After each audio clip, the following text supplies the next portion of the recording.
ಆತ್ಮೀಯ ಸ್ಪರ್ಧಾ ಮಿತ್ರರೇ, ಇವತ್ತಿನ ಸಂಚಿಕೆಗೆ ತಮ್ಮೆಲ್ಲರಿಗೂ ಆಧಾರದ ಆತ್ಮೀಯ ಸ್ವಾಗತವನ್ನು ಕೋರುತ್ತಾ 2024ರ ಶಿಶು ವಿಕಸನ ಮತ್ತು ಬೋಧನಾಶಾಸ್ತ್ರದ 30 ಪ್ರಶ್ನೆಗಳನ್ನು ಈ ದಿನ ನಾವು ಚರ್ಚೆ ಮಾಡೋಣ.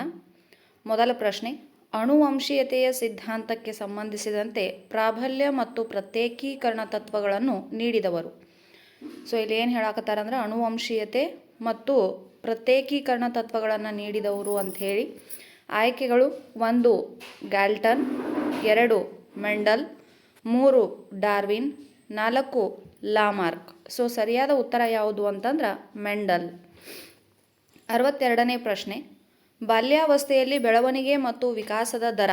ಬಾಲ್ಯಾವಸ್ಥೆಯಲ್ಲಿ ಬೆಳವಣಿಗೆ ಮತ್ತು ವಿಕಾಸ ಯಾವ ಕ್ರಮದಲ್ಲಿ ಇರ್ತೈತಿ ಅಂತೇಳಿ. ಪೂರ್ವ ಬಾಲ್ಯಾವಸ್ಥೆಯಲ್ಲಿ ವೇಗವಾಗಿದ್ದು ಉತ್ತರ ಬಾಲ್ಯಾವಸ್ಥೆಯಲ್ಲಿ ನಿಧಾನವಾಗಿರುತ್ತದೆ. ಪೂರ್ವ ಬಾಲ್ಯಾವಸ್ಥೆಯಲ್ಲಿ ನಿಧಾನವಾಗಿದ್ದು ಉತ್ತರ ಬಾಲ್ಯಾವಸ್ಥೆಯಲ್ಲಿ ವೇಗವಾಗಿರುತ್ತದೆ. ಪೂರ್ವ ಮತ್ತು ಉತ್ತರ ಬಾಲ್ಯಾವಸ್ಥೆ ಎರಡರಲ್ಲೂ ಸಮನಾಗಿರುತ್ತದೆ. ಪೂರ್ವ ಮತ್ತು ಉತ್ತರ ಬಾಲ್ಯಾವಸ್ಥೆ ಎರಡರಲ್ಲೂ ನಿಧಾನವಾಗಿರುತ್ತದೆ ಅಂತಕ್ಕಂಥ ಆಯ್ಕೆಗಳನ್ನು ಕೊಟ್ಟಾರ. ಇಲ್ಲಿ ಸರಿಯಾಗಿರ್ತಕ್ಕಂಥ ಆಯ್ಕೆ 1. ಯಾವಾಗಲೂ ಬೆಳವಣಿಗೆ ಮತ್ತು ವಿಕಾಸ ಪೂರ್ವ ಬಾಲ್ಯಾವಸ್ಥೆಯಲ್ಲಿ ವೇಗವಾಗಿರುತ್ತೆ, ಉತ್ತರ ಬಾಲ್ಯಾವಸ್ಥೆಯಲ್ಲಿ ನಿಧಾನವಾಗಿರುತ್ತೆ. ನೆಕ್ಸ್ಟ್ ಪ್ರಶ್ನೆಯನ್ನು ನೋಡೋಣ ಸ್ನೇಹಿತರೆ. ವಿಕಾಸಾತ್ಮಕ ಕಾರ್ಯಗಳಲ್ಲಿ ಸೂಕ್ತ ಲಿಂಗ ಪಾತ್ರಗಳ ಕಲಿಕೆಯ ಹಂತ. ವಿಕಾಸದ ಕಾರ್ಯಗಳಲ್ಲಿ ನಾವು ಲಿಂಗ ಪಾತ್ರಗಳನ್ನು ಕಲಿಕೆಯ ಯಾವ ಹಂತದಲ್ಲಿ ನೋಡ್ತೀವಿ ಅಂಥೇಳಿ. 1 ಪೂರ್ವ ಬಾಲ್ಯಾವಸ್ಥೆ, 2 ಉತ್ತರ ಬಾಲ್ಯಾವಸ್ಥೆ, 3 ಪೂರ್ವ ತಾರುಣ್ಯಾವಸ್ಥೆ, 4 ಉತ್ತರ ತಾರುಣ್ಯಾವಸ್ಥೆ ಅಂಥೇಳಿ. ಲಿಂಗ ಪಾತ್ರ ಅಂತ ಹೇಳಿ ಬಂದಾಗ ಉತ್ತರ ಬಾಲ್ಯಾವಸ್ಥೆಯ ಕಲಿಕಾ ಹಂತದಲ್ಲಿ ನಾವು ಇವುಗಳನ್ನು ನೋಡ್ತೀವಿ. ನೆಕ್ಸ್ಟ್ ಪ್ರಶ್ನೆಯನ್ನು ನೋಡೋಣ ಸ್ನೇಹಿತರೆ.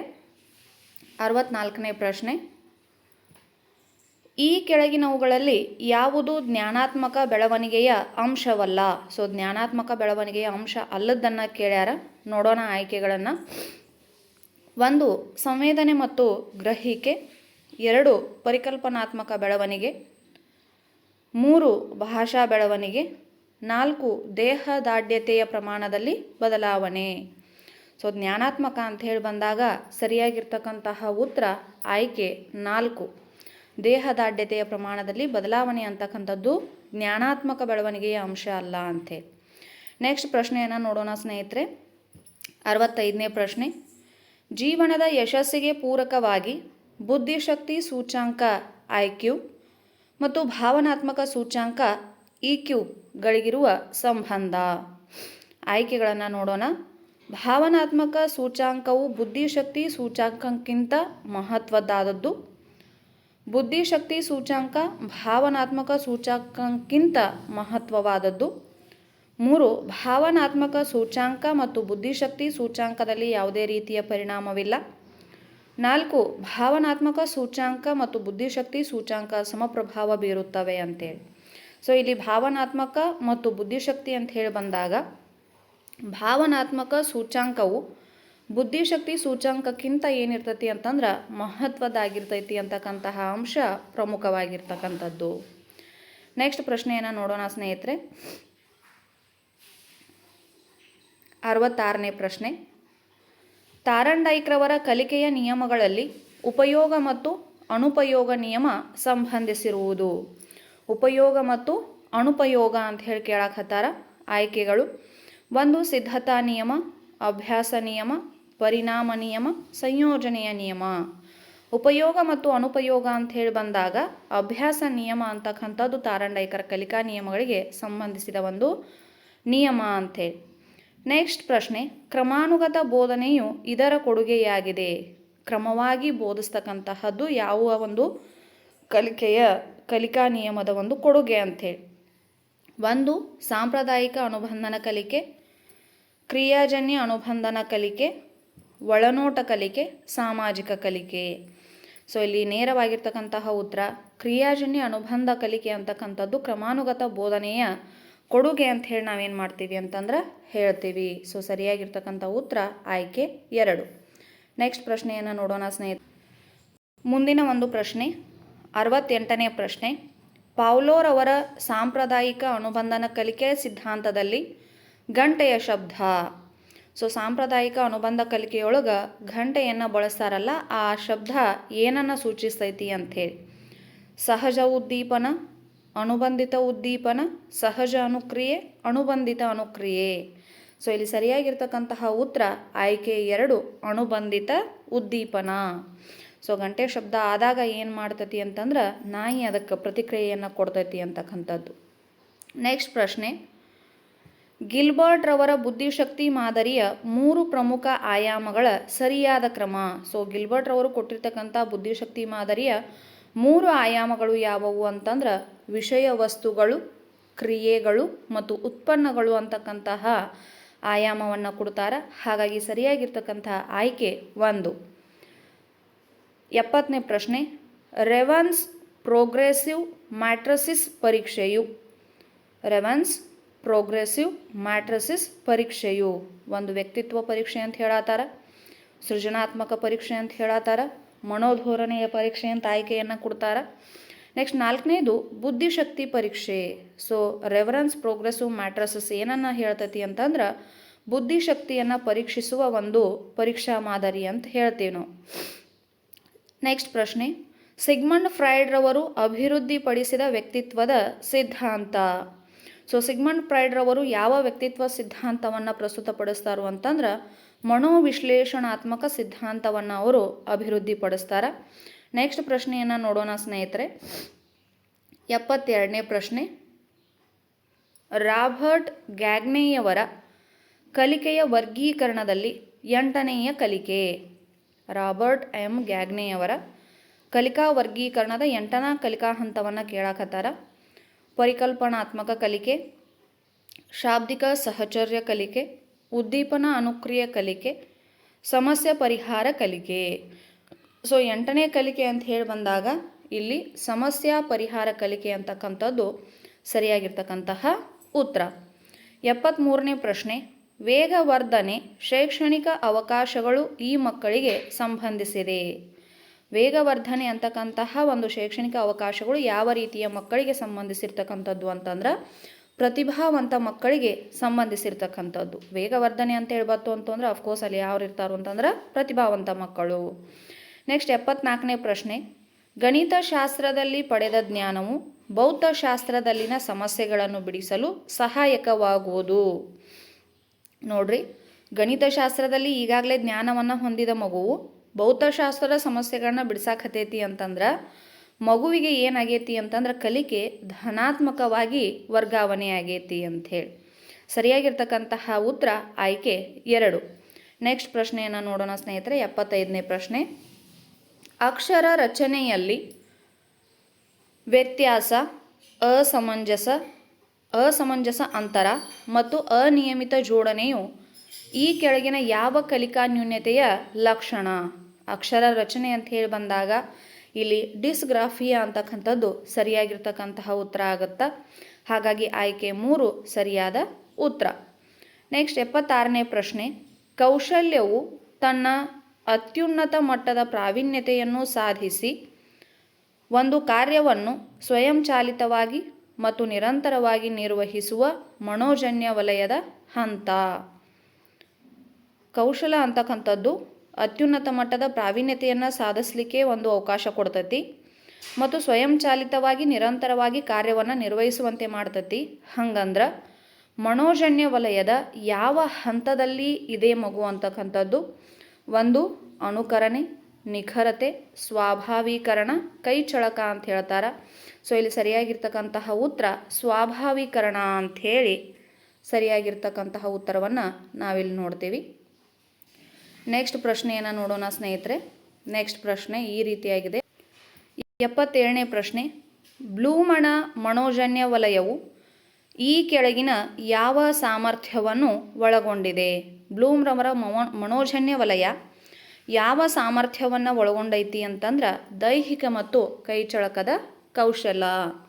ಆಯ್ಕೆ 2 ಸರಿಯಾಗಿರ್ತಕ್ಕಂತಹ ಉತ್ತರ. ನೆಕ್ಸ್ಟ್ ಪ್ರಶ್ನೆ, ವಿದ್ಯಾರ್ಥಿಯ ಜ್ಞಾನ, ತಿಳುವಳಿಕೆ, ಅನ್ವಯ, ಕೌಶಲ ಮುಂತಾದ ಕ್ಷೇತ್ರಗಳಲ್ಲಿ ಉಂಟಾಗುವ ಬದಲಾವಣೆಯನ್ನು ಅಳೆಯುವ ಪರೀಕ್ಷೆ. ಅಂದರೆ ವಿದ್ಯಾರ್ಥಿಯ ಜ್ಞಾನ, ತಿಳುವಳಿಕೆ, ಅನ್ವಯ, ಕೌಶಲ ಅಂತಕ್ಕಂಥದ್ದು ಯಾವ ಪರೀಕ್ಷೆಯಿಂದ ಗೊತ್ತಾಗ್ತೈತಿ ಅಂತಂದ್ರೆ ಸಾಧನಾ ಪರೀಕ್ಷೆಗಳಿಂದ ಮಗುವಿನ ಈ ಒಂದು ಕೌಶಲ್ಯತೆಗಳನ್ನು ನಾವು ಗುರುತಿಸ್ಬೋದು. ನೆಕ್ಸ್ಟ್ ಪ್ರಶ್ನೆ ಸ್ನೇಹಿತರೆ, ಕೆಳಗಿನವುಗಳಲ್ಲಿ ಅನ್ವಯಕ್ಕೆ ಸಂಬಂಧಪಟ್ಟ ವರ್ತನಾ ಫಲವನ್ನು ಒಳಗೊಂಡಿರುವ ವಾಕ್ಯ. ಸೊ ವರ್ತನಾ ಫಲವನ್ನು ಸೂಚಿಸುವ ವಾಕ್ಯವನ್ನು ಕೇಳಕತ್ತಾರ. ಆಯ್ಕೆಗಳನ್ನು ನೋಡೋಣ. ವಿದ್ಯಾರ್ಥಿ ಪ್ರಜಾಪ್ರಭುತ್ವವನ್ನು ವ್ಯಾಖ್ಯಾನಿಸುವನು. ವಿದ್ಯಾರ್ಥಿ ಚುನಾವಣೆಯ ಅರ್ಥವನ್ನು ಸ್ಮರಿಸುವನು. ವಿದ್ಯಾರ್ಥಿ ಹೂವಿನ ಚಿತ್ರವನ್ನು ಬಿಡಿಸುವನು.